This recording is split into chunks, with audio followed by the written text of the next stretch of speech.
सो जो सबसे पहला कार्ड आया है आपके लिए वो है 2 ऑफ पेंटिकल का, जो कार्ड ये बता रहा है कि कहीं ना कहीं आपकी लाइफ में बैलेंसिंग का बहुत इम्पॉर्टेंट रोल रहेगा। आपको अपनी मटेरियलिस्टिक चीज़ों को और आपके इमोशनल चीज़ों को बैलेंस करने की बहुत ज़रूरत है।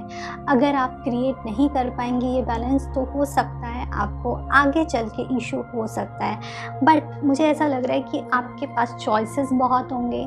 या तो आप किसी चीज़ में या किसी पर्सन में ज़्यादा इन्वेस्ट करना चाहते हैं और आप चाहते हैं कि वो आपके कंट्रोल में रहे, तो ये थोड़ा प्रॉब्लम हो सकता है आपको। इसलिए आपको इक्वालिटी मेंटेन करनी पड़ेगी अपने पार्टनर से। जैसा आप चाहते हैं कि वो आपको ट्रीट करे, वैसा ही आपको उनको ट्रीट करना पड़ेगा। अपनी नॉलेज को दिखा करके, अपने एंगर को या एटीट्यूड को दिखा के सामने वाले को कंट्रोल करने की कोशिश ना करें। ओके। ऐसा हो सकता है कि आपको कुछ ऐसी चीज़ें, आप अगर आप पब्लिक फिगर हैं या फिर आपको पब्लिक जानती है, तो ऐसा हो सकता है कि आप में से कुछ लोगों के कुछ ऐसी आप लोगों के बारे में कुछ ऐसी या तो मीडिया में बात फैल सकती है, या फिर हो सकता है कुछ स्प्रेड आपके फ्रेंड्स के सामने हो, या कुछ ऐसी चीज़ हो जो आप नहीं अभी तक आपने डिस्क्लोज़ की थी, बट अब वो डिस्क्लोज़ हो रही है। ओके। तो इस तरीके की एनर्जी हो सकता है आपको फेस करनी पड़े। तो अगर आपका रिलेशनशिप सीक्रेट रिलेशनशिप था, तो हो सकता है वो कुछ लोगों के सामने आ जाए। तो आप इसलिए चीज़ों को बैलेंस करने की ज़रूरत है, वो करके आप रखिएगा। जहाँ तक बात की जाए दूसरे कार्ड्स की, वो ये बता रहे हैं कि इस टाइम पे, इस मंथ में आप बहुत ही डिप्लोमेटिक रहने वाले हैं। आपके पार्टनर आपके साथ डिप्लोमेटिक रहने वाले हैं और आप इसके साथ अपना रिलेशनशिप कंटिन्यू करेंगे। आप किसी को हर्ट नहीं करेंगे, ना आपका पार्टनर आपको हर्ट करेगा, लेकिन पूरी तरीके से सच बात भी नहीं बोली जाएगी आपको, ना आप पूरी तरीके से सच बात बोलने वाले हैं। ओके। बट कम्युनिकेशन आपका इम्प्रूव होता हुआ मुझे नज़र आ रहा है।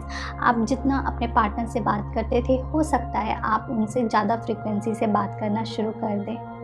कुछ ऐसी चीज़ें हो सकती हैं जो वो आप अपनी एनर्जी को और आपके पार्टनर अपनी एनर्जी को अभी भी हाइड करके रखें, और वो एक सर्टेन टाइम पे अपनी एनर्जी को ओपन करें, अपनी बातों को ओपन करें आपसे। जहाँ तक बात है रिलेशनशिप कैसा रहेगा, रिलेशनशिप कंटिन्यू रहेगा, रिलेशनशिप ब्रेक नहीं होगा। में आपका रिलेशनशिप इम्प्रूव कर सकता है पहले से, बट आपका रिलेशनशिप किसी भी कंडीशन में ब्रेक नहीं हो, आपका रिलेशनशिप रहेगा रॉक सॉलिड।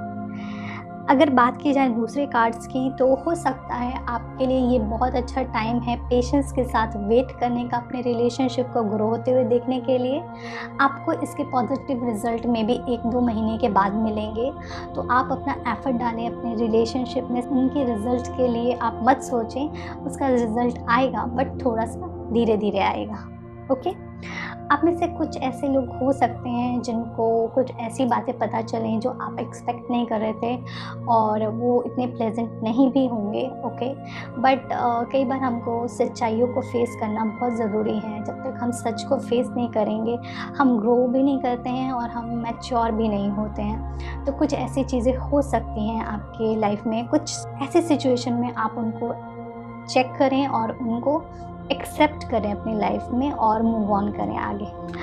एक स्टेबिलिटी भी दिख रही है आपके रिलेशनशिप में, एक ऐसा ग्रोथ दिख रहा है जिसके साथ साथ आप आगे बढ़ें। बट कहीं ना कहीं आप में से ऐसे हो सकते हैं जो कि अभी सीरियस रिलेशनशिप में नहीं हैं, जिन्होंने सोचा नहीं है कि इस रिलेशनशिप को कहाँ लेकर के जाना है। तो प्लीज़ ये बहुत अच्छा टाइम है कि आप अपने रिलेशनशिप का फ्यूचर के बारे में सोचें, और सोचें कि इस रिलेशनशिप को आप आगे कैसे बढ़ाना चाहते हैं। ओके। जो नेक्स्ट कार्ड है वो है 2 ऑफ कप का। जो ये कार्ड ये बताता है, अगेन इट्स इक्वालिटी का कार्ड। अगेन इट्स लाइक दोनों को इक्वल प्यार मिलने की ज़रूरत है। जितना प्यार आप अपने लिए चाहते हैं, उतना ही प्यार आपको अपने पार्टनर को भी देना चाहिए। ओके। बिकॉज तभी ये यूनिवर्स पूरा होता है। अगर आप सिर्फ और सिर्फ अपने बारे में सोचोगे, तो ये तो एक सेल्फिश रिलेशनशिप हो जाता है ना। तो आपको अपने पार्टनर की भी ज़रूरत के बारे में सोचना है और अपने बारे में भी सोचना है। ओके। तो इस तरीके से आप अपने रिलेशनशिप को और खूबसूरत बना सकते हैं। जो आपके लिए 2 कार्ड्स आए हैं और एंजल कार्ड्स, वो है क्रिस्टल का एंड सेकंड है बुक का। सो फर्स्ट कार्ड है वो है बुक का, एंड सेकंड कार्ड है वो है क्रिस्टल का। सो आपको इन दोनों के साथ काम करना है। Your life purpose involving writing, reading, editing and selling spiritual based books. So ऐसा हो सकता है कि आपको कुछ ना कुछ या तो बुक पढ़नी चाहिए, या कुछ अगर आप किसी इस तरीके की संस्था में हैं जहाँ पे आप बुक सेल कर सकते हैं, या फिर बुक नहीं भी सेल कर सकते, नॉलेज दे सकते हैं लोगों को, तो ये भी बहुत अच्छा। तो विजडम से रिलेटेड जितना भी काम करेंगे वो आपको स्ट्रेंथन देगा, आपको ताकत देता है, ठीक है। और ये भी हो सकता है कि आप कुछ आर्टिकल्स लिख सकते हैं, ओके। अगर आप जर्नलिज्म में हैं, आप कुछ इस तरीके की इंडस्ट्री में हैं, मीडिया से रिलेटेड है, तो ये आपके लिए मैसेज है कि जो भी आप लिखो वो सच लिखो, झूठ ना लिखो। जो नेक्स्ट कार्ड है वो है क्रिस्टल का। The energy of crystal support you and help you with your present situation. ये कार्ड आपको ये बता रहा है कि कोई भी सिचुएशन है आपकी, क्रिस्टल्स के साथ आपको काम करना चाहिए। क्रिस्टल्स आपको हेल्प करेंगे आपके और सारे चक्रास को बैलेंस करने के लिए, और आपको ग्रो करने के लिए, आपकी रिलेशनशिप को ग्रो करने के लिए, और आपके माइंड में जो भी थोड़ी सी डिप्लोमेसी, आपके माइंड में जो भी नेगेटिव थॉट्स आते हैं उनको बैलेंस करने के लिए, ओके।